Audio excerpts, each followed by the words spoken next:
So let's do a little bit more about those years when you were taking kids, some of those same kids we were talking about in the spelling bee, out camping. Yes, that same year we went to a local campground called Fallen Leaf Lake Campground. And some first grade age, second grade age, and some fifth grade age student classes went out there. Fallen Leaf Lake is very, very famous for lots of bear activity, and I am definitely not interested in running across any bears like that ever. So I was very careful that first year of making sure my students all changed their clothes because I didn't want them to smell like food. I made them tell me if they had gum, mints, anything in their bags. I was so thorough and took all their stuff from them and put it far away from them. And we actually slept on tarps that year, not in tents. And that first year we did hear a little bit of bear action. I did, the kids didn't, they were asleep, at the garbage cans of that area, but we didn't have any close encounters, so that wasn't too bad. And then the following year we went out again. And how many classes? My class of first and second graders, Mr. Karsten's class of first and second graders, and Mr. Finzey's class of fifth graders. They happened to stay pretty far away from us. Mr. Karsten and I kind of had adjacent camping areas, but in a very big open area. And again, I was being very thorough about the food situation. We had a wonderful camp out. Karsten would bring his guitar and we'd play music and we made the fire and had the s'mores and things. That was later in the evening. But as it was getting to be dusk, I was having the kids start getting ready for nighttime and again doing the food thing. Well, I had a student that hadn't come in time to leave for the camp out. And there it was dusk and he showed up with his mother and his grandmother. And in fact, it happened to be Joshua Comprendio and his mother Grace and his grandmother. Well, he was being so well cared for by them that, silly me, I got involved in the camping stuff and having fun. I didn't really check him out. They made him a cot, and he had been a little bit sick, so I just thought he was taken care of. He's on a cot, and he was very close to me and the kids on the tarp. Well, that night, we're sleeping, and I'm in the middle of the tarp, so as many of my students can be close to me as possible, because they don't want to be near Miss Riggs. And it was getting very late, and I was staying awake as long as I could just to protect them. And my student teacher was laying parallel to me. We were like in an L. I was laying this way. This was my feet. She was laying this way with her head this direction. Oh, we had just stopped visiting, and I was giving up and falling asleep about 1:30 in the morning. And I feel her on my feet. And I'm like, what? What? She goes, listen, listen.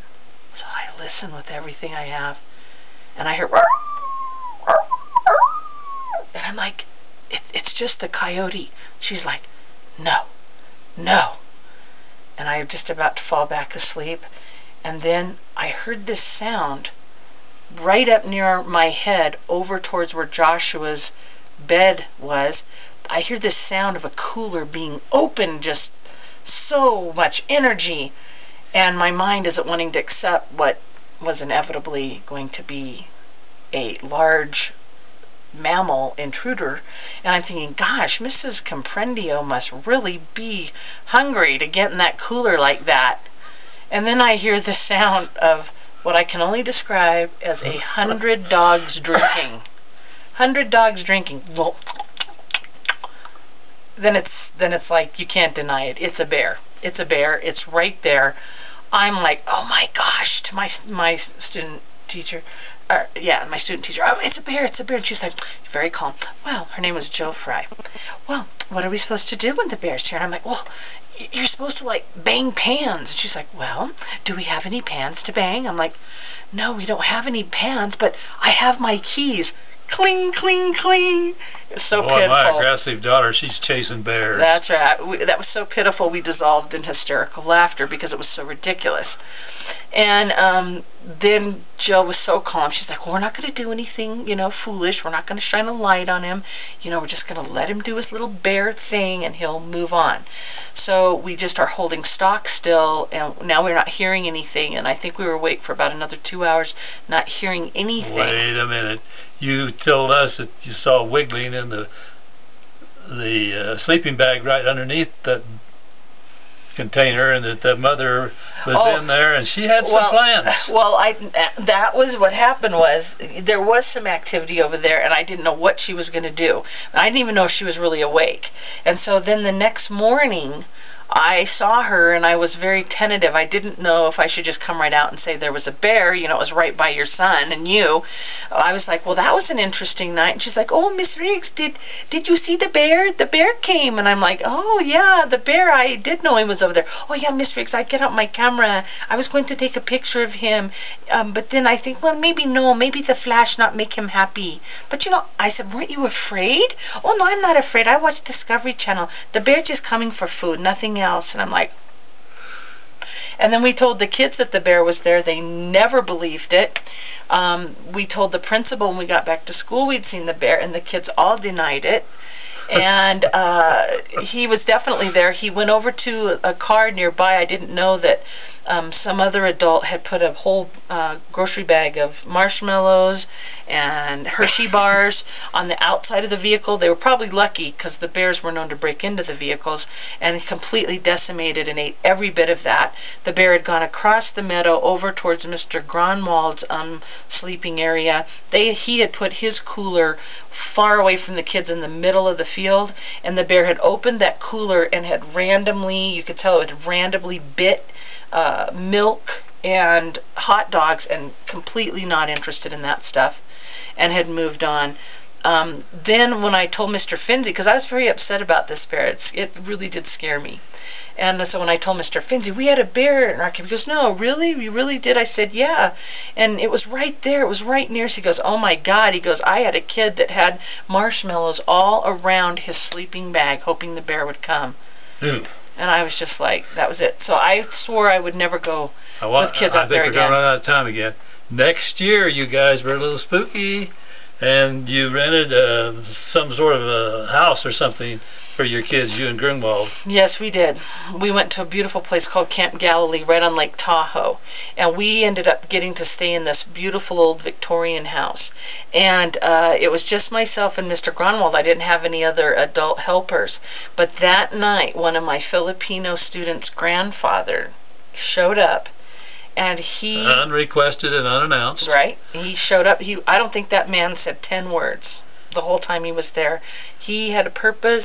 He was single-minded, and his purpose was he slept literally across the door, so that if anyone or anything came through the door, he was going to handle it for us. He bear-proofed the place. He sure did. I tell you, you've had a lot of good experiences with people and with animals. That's scary to be that close to having a bear do terrible things. Yes, it was. After that one at Camp Galilee, Karsten and I started going to a campground in the town, campground by the lake, and that was awesome because it was right by the recreation center, and Karsten was an accomplished swim instructor, so he would take 3 students at a time and actually give them swimming lessons, and the rest of us would have fun, and then we were right there at the campground. That area did not have bears at all. We could cross the street together and go right down to the beach of Lake Tahoe. So that place was a lot of fun, and we got to do that for a couple of years. And now, with the standards in education, it's very difficult to link that to the standards, so it's kind of been cut back, which is sad because for a lot of those students, those campouts were their first experience of that type of camping and being out, and of course the hands-on learning that they got was unparalleled. So well, thank you. And I'm proud of you. Thank you, Dad. I love you too.